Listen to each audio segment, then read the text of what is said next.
Well, everybody, welcome back to episode 173 of my Let's Play Pillars of Eternity. I'm IVATOPIA and we're trying to find Blackberry, or the guy inside it. Is there a castle here? Blackberry Castle.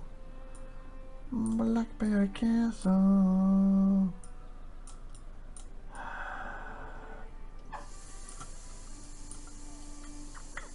I don't know where it is, because we have Blackberry here, but there's no castle near it.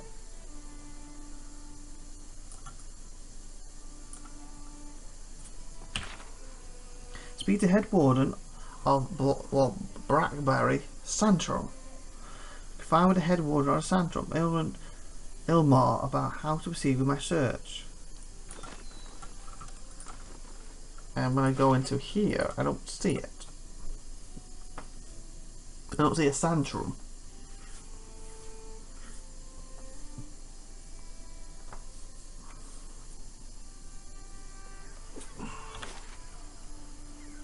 Oh, seriously? Santrum, it's that place. I came here before, I was like, Blackberry Castle, Blackberry Castle. Santrum's right there. Fudge. I'm getting tired though, so... There's a lot less episode recorded this tonight. I've done almost 2 hours. 2 hours and 3 other episodes after averaging 15-16 minutes each, so... Tonight so far, so I'm getting tired. It's also 7:40 AM in the morning, so I also need to go to bed. I didn't get much done yesterday though, because when I tried to work in the day, there was banging and work, you know, builders and stuff, and so getting recording, so I couldn't get it done. And then when I found that little break, I hiccup, so I left it again. Wife came back, you know, had tea, all that stuff, yeah. She went to bed. I thought I'll get up and try again. Hiccups again. So, no, I'm doing hiccups, so that's why I had almost a few months on my channel. I had hiccups for like 2 episodes. And then finally, the hiccups went and we just kept going on, kept going. And now I'm really getting tired, so.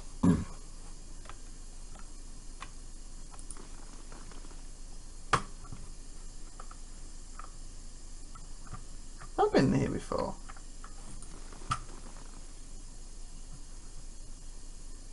I think I have.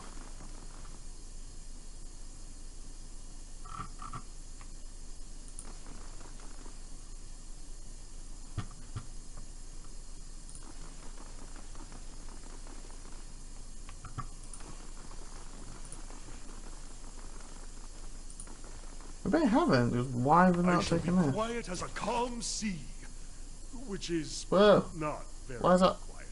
shaking like so? I think the game needs to have it turned off too, because it's getting a little buggy. You know, so long. Quickly and quietly. Ready when you are. I'll go on ahead. Your soul may be trying to tell you. Not a problem.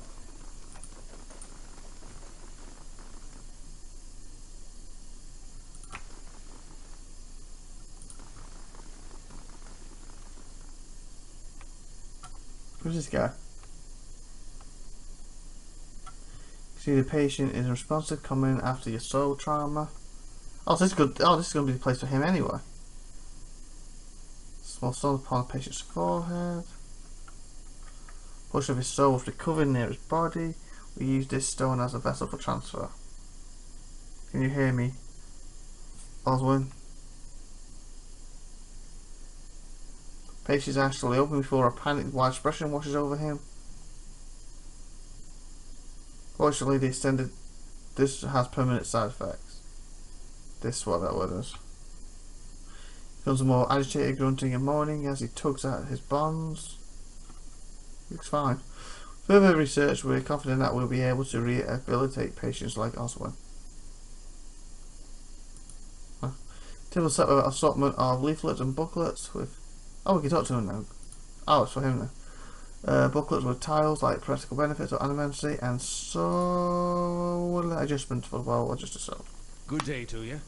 A bald man with a crooked nose gestures a demonstration over the still body of a patient before a small gathering of interested onlookers feeling your gaze. He pauses his discussion. Have you come to sit in? I'd like to know more about the Santrum. do you do here? Do you know anything about awakening? Do this first. He gives an eager nod. It's the mission that attracted me here. The treatment of the disturbed. No one else seems to care about them. Here, they've worked wonders for them. I've seen people cured of insatiable hungers and controllable urges. I've seen the crippled walk and that dies-so-horror smile, all within these walls. The thought that the Duke could put an end to it with a single order to keep me up. It keeps me up at night. The Duke. It must be Duke. Well met, friend. What is it you do here? Close as we are to the Gurvan Wilds, we get a number of maimings every year. Survivors dealing with complications from exposure. This fellow here is a severe case. His essence is a mere whisper of what it was. I am early in my research, only beginning to understand how they work. Well, in time, I hope to find a way to protect people from the storm's effect. Hail, traveler. Do you know anything about awakening? I'm afraid that's not my expertise. You're bloody useless, aren't you? I went through all that stuff, but just say something about it.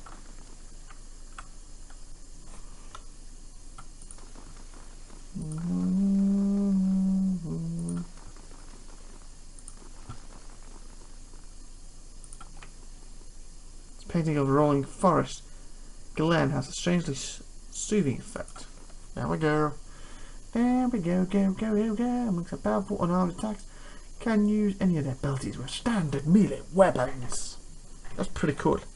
Some of their abilities can be used when they choose. Okay, this is a big area.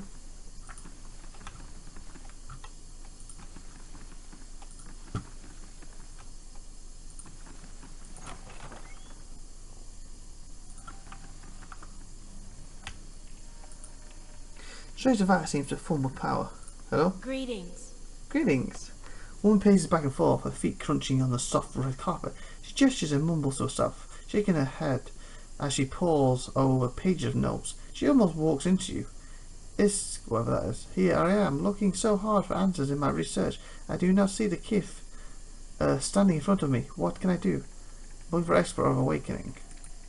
She laughs bitterly. Ah, that would be me. Oh, okay, found her. Though the lack of research subjects has made me more of an expert in counting floorboards. Well, it's your lucky day then, we have one right here. I would like to transfer an anniversary success in buttering pre-awakened souls to soothing those whose souls have already awakened, but I need subjects. Most of the patients here are too broken to produce reliable resources. Strategy to have come so far with nothing. You're in luck, I have a volunteer. She springs to the balls of her feet, beaming. Karen, who is it? Her lips curl into a frown. I don't know about this. She grins more broadly still. Don't be silly. The process is perfectly harmless. All you must do is stand in the cage. Okay. I beg your pardon. I jest. You Arons are so uptight. Oh, what's this race? I do not even know what the thing is used for. It belonged to the last occupant of this office. I think now they've upgraded him into a cell. Again, I jest. Okay. She rubs her hands together, getting down to business, so I need you to sit here. She takes Alvin by the shoulders and steers him to the couch. Well, this is basically going to be like a session with him. And try to relax. But don't try too hard. Then you will not be relaxing. Indeed, his eyes are humorless. And you must also wear these. A little cold, but the copper will help conduct your essence. The animancer fastens thick copper bands to Alvin's forehead and wrist as she wrenches them tighter. His face twitches with suppressed irritation. Now I will examine your soul through my scope. She reaches into her desk and produces a long chambered tube. Knobs, dials, and small toothed wheels run along the side of the device. It's fitted with iron lens, cut to different thicknesses and concaves. By manipulating them, I find the angles and densities that will allow me to track the anomalies in your soul.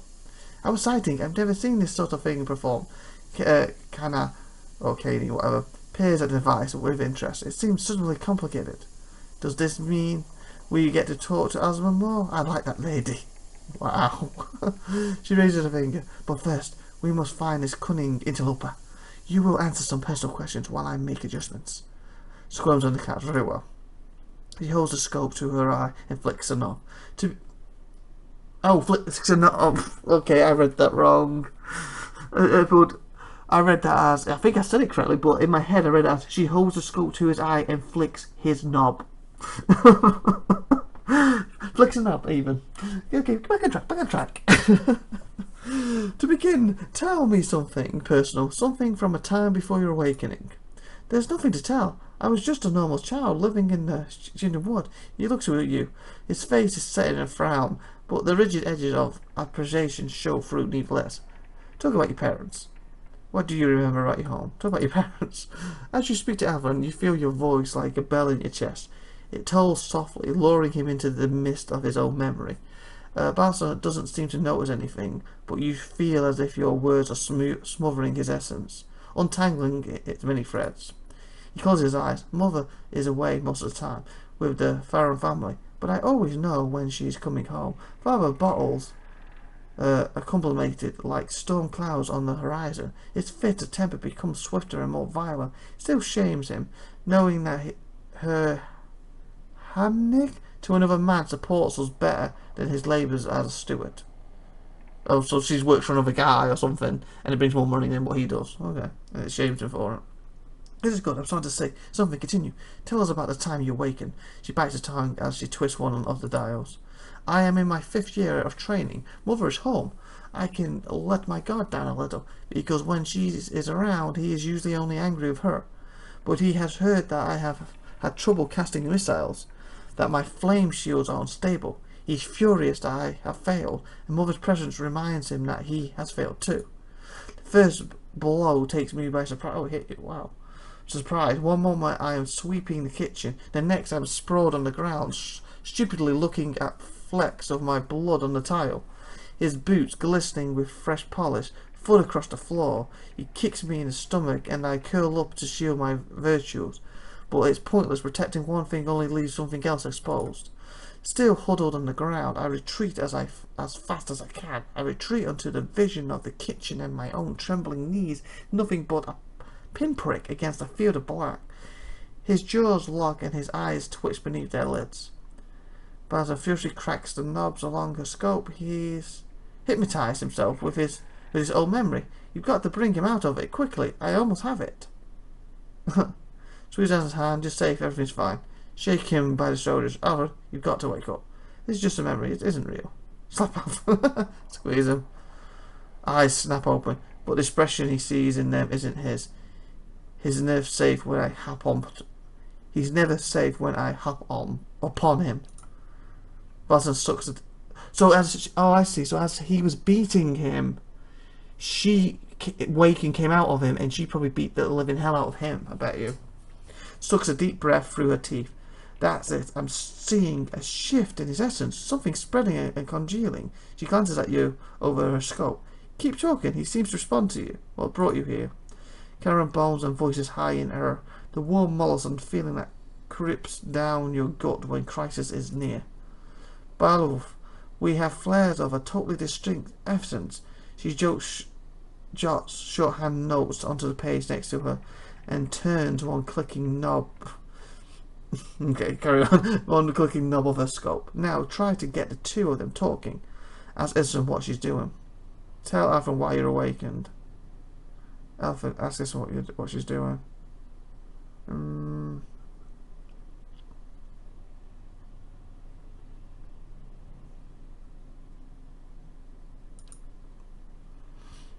He's the one needed me, hiding in his own bone bag like a turtle in its shell. Alfred's face twisting fury. I never turned it over to you. Good, yes, very good. She rests from her scribblings, only to make another adjustment to her scope. I can now see two separate patterns of essence. Where he ebbs, the other flows. It is as if the awakened soul fills the spaces that he leaves empty. She prompts you with a circling of her wrist, quill still in hand. Go on. Alfred, what's this about Sid in space to Isabel? He grits his teeth painfully. I've given her nothing. She usurps me in my own body. And I lead him a pair too. I lend him a pair too. Yeah. Should ask with I did that ill man of his. What do with that man? How that last time he laid a hand on us, I break it in 3 places. He broke it in 3 places. Head jerks aside. That wasn't your decision. It's never been your decision. Never was awakening, but now I'm stuck with you. And the D word, if I let your ninning drag us both through the scupper. Ah, very good. She lowers her scope and consults her notes. I think I've finally got something we can work with. I've tracked Islam's essence throughout this change. She had a particularly high density index during the most heated portions of their arguments, and her essence seemed to localize most clearly in the lower portion of the subject's left ribcage. That's right around the spleen, which of course means that she is triggered by black bile. No doubt the subject's characteristics Melissa is to blame. Metacolony blinks back at you, and in the midst of his peroration, you're not quite sure who's looking out of his eyes. That's utter hush. Wow. Black bile, is it? They certainly spat their share, Canon studies of anxiously. It is a simpler explanation than I expected, all things considered. She glares at him. Yes, never mind my years of training, I suppose. You have a better explanation? Manifests when Elsa is in danger or under pressure. You're close. I think Isman appears are related to potential sources of trouble for Alpha. That's right, the usurp Isman obviously shows up when he feels threatened. If you're right, then removing Ensign's spleen would cure him.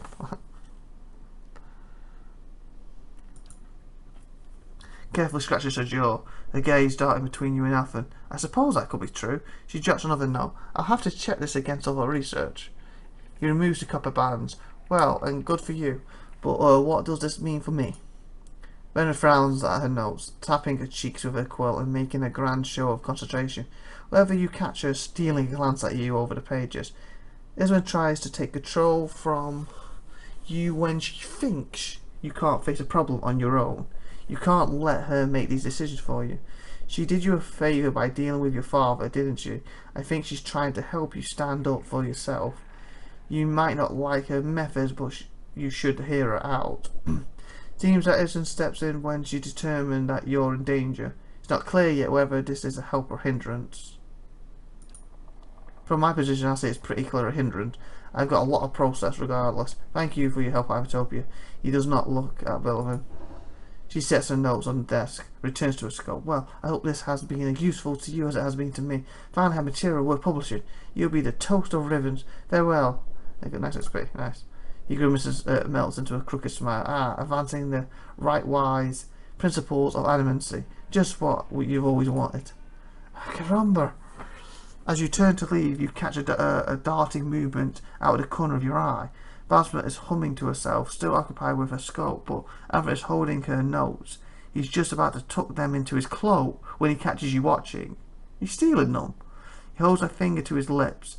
His eyes widen and glowing. Please, I don't want my personal information published like this, especially not after her nonsense. I guess you're right, you're not stealing.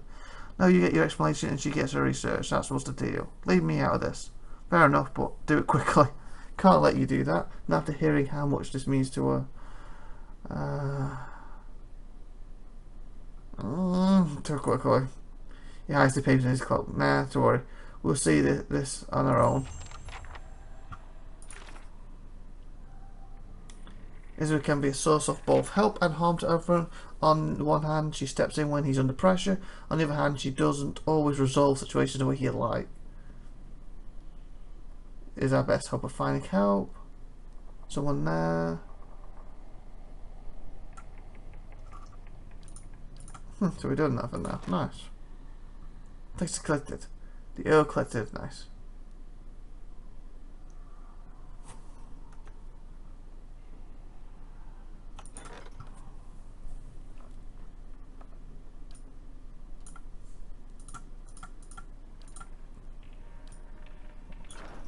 Ready when you are. And with that said, that's okay. Let's see if we can talk to her. Busy, I seem to have misplaced my notes. Oopsie. With that, I'm going to end this episode here. Like, subscribe, please. And when you subscribe, please hit the bell if you haven't subscribed already. And if you haven't the bell, hit the bell. Anyway, see you next week and have a great, awesome, wonderful day.